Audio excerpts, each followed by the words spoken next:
आपण मराठी भाषा जाणतो, आपण मराठी भाषा बोलतो, याचा आपल्याला सार्थ अभिमान आहे, असायलाच पाहिजे.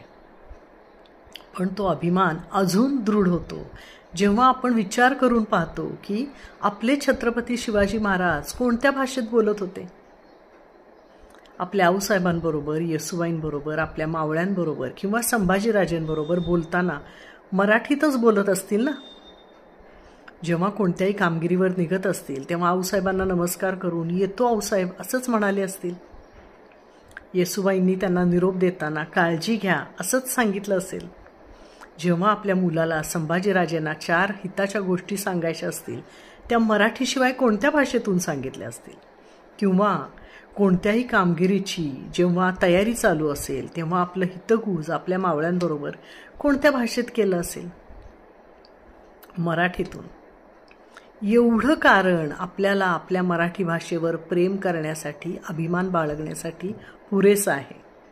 बाकी मग मराठी साहित्य, मराठी वाङ्मय, मराठी कला या सगळ्यातून तर ते दृढ होत जाणारच आहे. पण आपले छत्रपती शिवाजी महाराज मराठी भाषा बोलत होते, यापेक्षा मराठी भाषेसाठी अभिमानाची गोष्ट दुसरी कोणतीच नाही.